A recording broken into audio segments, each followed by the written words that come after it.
चन्द्रशेखर चन्द्रशेखर चन्द्रशेखर पाहि मां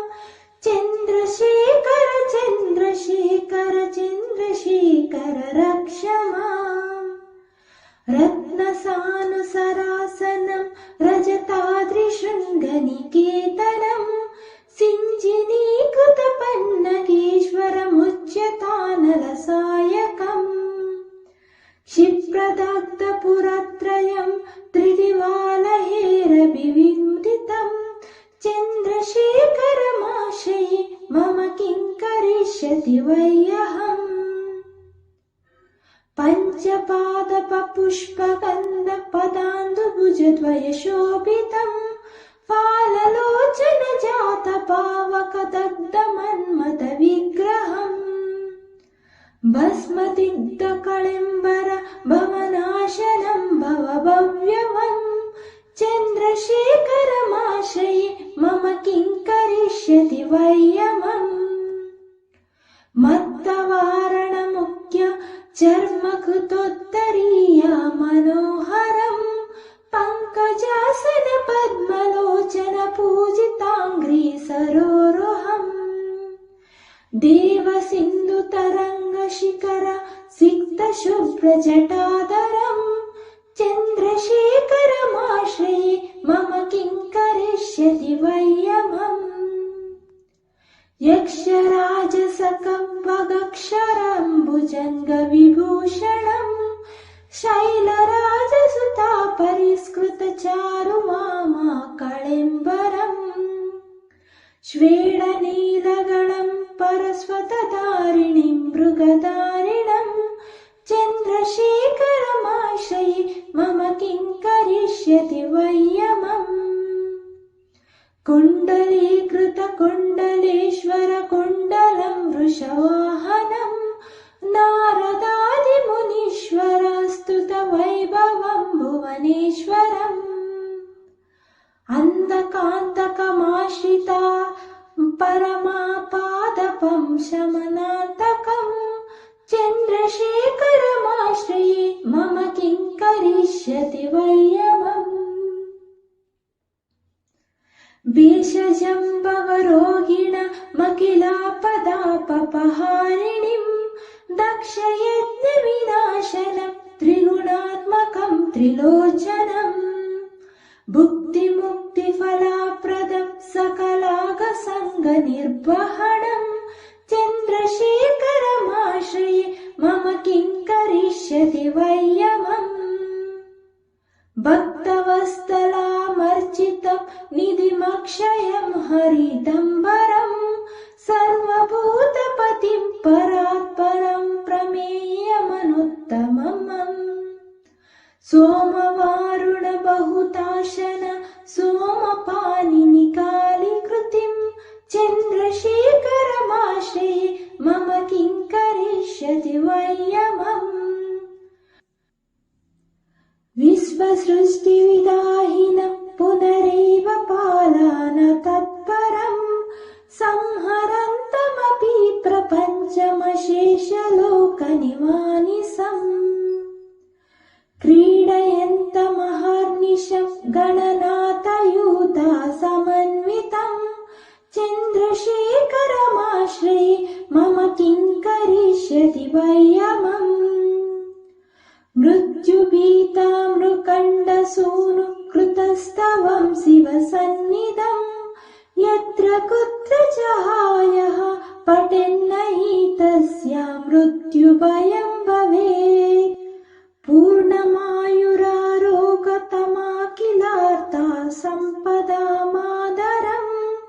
चन्द्रशेखर एव तस्य ददाति मुक्तिमयत्नतम् संसारसर्पदुष्टनं जन्तूनाम विवेकिनां चन्द्रशेखरपादहब्जस्मरणं परमौषधम् इति मार्कण्डेयकृता श्रीचन्द्रशेखराष्टकम्।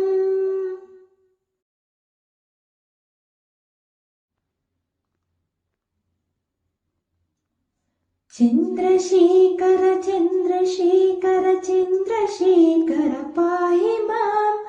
चन्द्रशेखर चन्द्रशेखर चन्द्रशेखर रक्ष माम् रत्नसानुसरासनं रजताद्रिशृङ्गनिकेतनम् सिञ्जिनीकृतपन्नगेश्वरमुच्यतानलसायकम् क्षिप्रदग्धपुरत्रयम् त्रिदिवालहेरभिविन्दितम् चन्द्रशेखरमाश्रये मम किं करिष्यति वैयहम् पञ्चपादपपुष्पगन्धपदाम्बुजद्वयशोभितम् फाललोचनजातपावकदग्धमन्मथविग्रहम् भस्मदिग्धकळिम्बर भवनाशनं भवभव्यवम् चन्द्रशेखरमाश्रये मम किं करिष्यति वैयमम् मत्तवारणमुख्य चर्मकृतोत्तरीया मनोहरम् पङ्कजासन पद्मलोचन पूजिताङ्घ्रि सरोरुहम् देवसिन्धुतरङ्गशिखर सिक्तशुभ्रजटाधरम् चन्द्रशेखरमाश्रये मम किं करिष्यति वैयमम् यक्षराजसकम्भगक्षरम्भुजङ्गविभूषणम् शैलराजसुता परिष्कृतचारुवामाकळिम्बरम् श्वेडनीलगणम् परस्वतधारिणीं मृगधारिणम् चन्द्रशेखरमाश्रये मम किं करिष्यति वैयमम् कुण्डलीकृतकुण्डलेश्वरकुण्डलम् वृषवाहनम् नारदादिमुनीश्वरस्तुतवैभवम् भुवनेश्वरम् अन्धकान्तकमाश्रिता परमापादपं शमनान्तकम् चन्द्रशेखरमाश्रये मम किं करिष्यति वैयमम् भेषजम्बवरोहिणमखिलापदापहारिणीम् दक्षयज्ञविनाशनम् त्रिगुणात्मकम् त्रिलोचनम् भुक्तिमुक्तिफलाप्रदम् सकलागसङ्गनिर्वहणम् चन्द्रशेखरमाश्रये मम किं करिष्यति वैयमम् भक्तवत्सलामर्चितम् निधिमक्षयम् हरिदम्बरम् सर्वभूतपतिम् परात्परम् प्रमेयमनुत्तमम् सोमवारुणबहुताशन सोमपानिनिकालिकृतिम् चन्द्रशेखरमाश्रये मम किं करिष्यति वैयमम् विश्वसृष्टिविदाहिनं पुनरेव पालन तत्परम् संहरन्तमपि प्रपञ्चमशेषलोकनिवानिसम् क्रीडयन्तमहर्निशं गणनाथयूता समन्वितम् चन्द्रशेखरमाश्रये मम किं करिष्यति वैयमम् मृत्युभीता मृकण्डसूनु कृतस्तवं शिवसन्निधम् यत्र कुत्र चाहायः पठेन्नहि तस्य मृत्युभयं भवेत् पूर्णमायुरारोगतमाखिलार्ता सम्पदामादरम् चन्द्रशेखर एव तस्य ददाति मुक्तिमयत्नतम् संसार सर्पदुष्टनं जन्तूनाम विवेकिनां चन्द्रशेखर पादहब्जस्मरणं परमौषधम् इति मार्कण्डेय कृता श्री चन्द्रशेखराष्टकम्।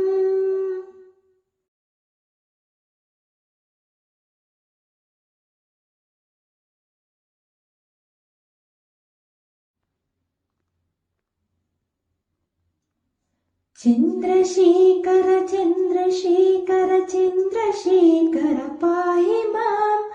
चन्द्रशेखर चन्द्रशेखर चन्द्रशेखर रक्ष माम् रत्नसानुसरासनं रजताद्रिशृङ्गनिकेतनं सिञ्जिनीकृतपन्नगेश्वरमुच्यतानलसायकम् क्षिप्रदग्धपुरत्रयं त्रिदिवालहेरभिविन्दितं चन्द्रशेखरमाश्रये मम किं करिष्यति वैयहम् पञ्चपादपपुष्पगन्धपदाम्बुजद्वयशोभितं फाललोचनजातपावकदग्धमन्मथविग्रहम् भस्मदिग्धकळिम्बर भवनाशनं भवभव्यवम् चन्द्रशेखरमाश्रये मम किं करिष्यति वैयमम् मत्तवारणमुख्य चर्मकृतोत्तरीया मनोहरम् पङ्कजासन पद्मलोचन पूजिताङ्घ्रि सरोरुहम् देवसिन्धुतरङ्गशिखर सिक्तशुभ्रजटाधरम् चन्द्रशेखरमाश्रये मम किं करिष्यति वैयमम् यक्षराजसकम्भगक्षरम्भुजङ्गविभूषणम् शैलराजसुतापरिष्कृतचारुवामाकळिम्बरम् श्वेडनीलगणं परस्वतधारिणीं मृगधारिणम् चन्द्रशेखरमाश्रये मम किं करिष्यति वैयमम् कुण्डलीकृतकुण्डलेश्वरकुण्डलं वृषवाहनं नारदादिमुनीश्वरस्तुतवैभवं भुवनेश्वरम् अन्धकान्तकमाश्रिता परमापादपं शमनान्तकम् चन्द्रशेखरमाश्रये मम किं करिष्यति वैयमम् भेषजम्बवरोगिणमखिलापदापहारिणीं दक्षयज्ञविनाशनं त्रिगुणात्मकं त्रिलोचनम् भुक्तिमुक्तिफलाप्रदं सकलागसङ्गनिर्वहणं चन्द्रशेखरमाश्रये मम किं करिष्यति वैयमम् भक्तवत्सलामर्चितं निधिमक्षयं हरिदम्बरं सर्वभूतपतिं परात्परं प्रमेयमनुत्तमम् सोमवारुणबहुताशन सोमपानिनिकालीकृतिं चन्द्रशेखरमाश्रये मम किं करिष्यति वैयमम् विश्वसृष्टिविदाहिनं पुनरेव पालन तत्परं संहरन्तमपि प्रपञ्चमशेषलोकनिवानिसम् क्रीडयन्तमहर्निशं गणनाथयूता समन्वितं चन्द्रशेखरमाश्रये मम किं करिष्यति वैयमम् मृत्युभीता मृकण्डसूनु कृतस्तवं शिवसन्निधं यत्र कुत्र जहायः पठेन्नहि तस्या मृत्युभयं भवेत् पूर्णमायुरारोगतमाखिलार्ता सम्पदामादरम् चन्द्रशेखर एव तस्य ददाति मुक्तिमयत्नतम् संसारसर्पदुष्टनं जन्तूनाम विवेकिनां चन्द्रशेखरपादहब्जस्मरणं परमौषधम् इति मार्कण्डेयकृता श्रीचन्द्रशेखराष्टकम्।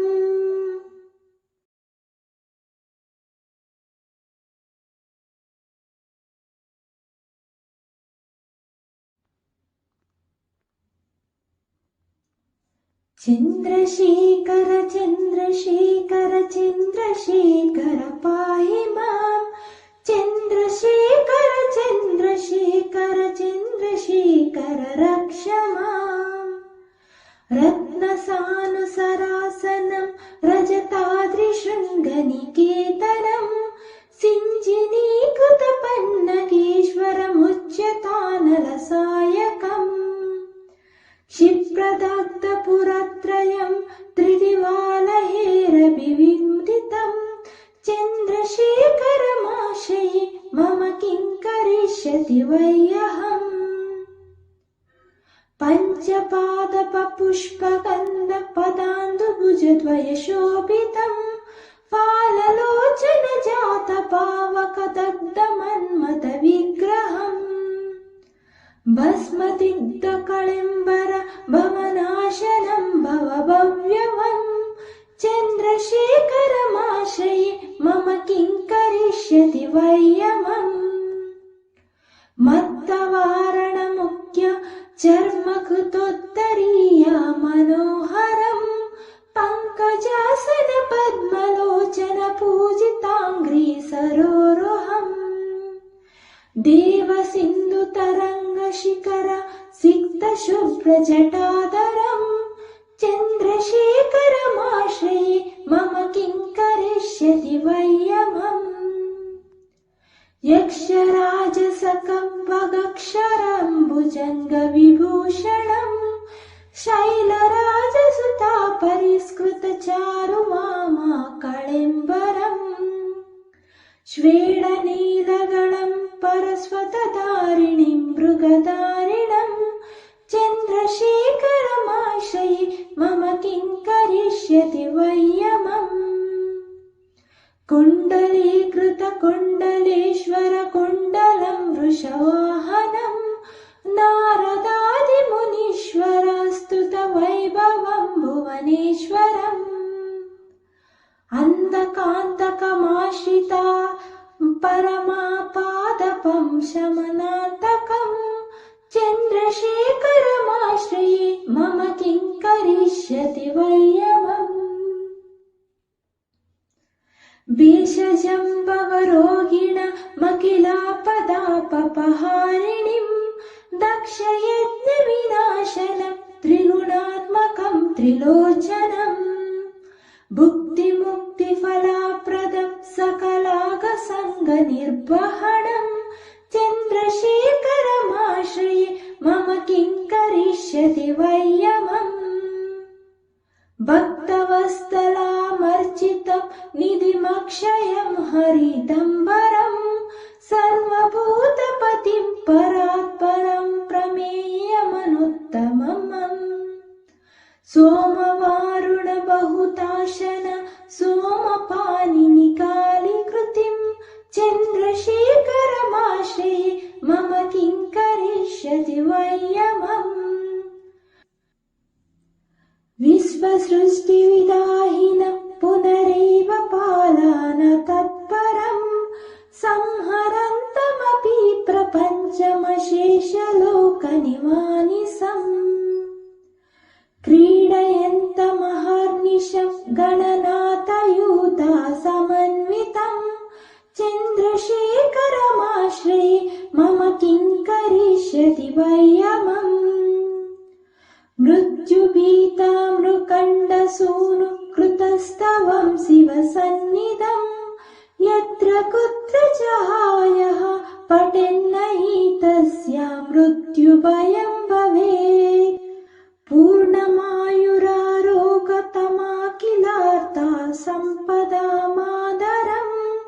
चन्द्रशेखर एव तस्य ददाति मुक्तिमयत्नतम् संसार सर्पदुष्टनं जन्तूनाम विवेकिनां चन्द्रशेखर पादहब्जस्मरणं परमौषधम् इति मार्कण्डेय कृता श्री चन्द्रशेखराष्टकम्।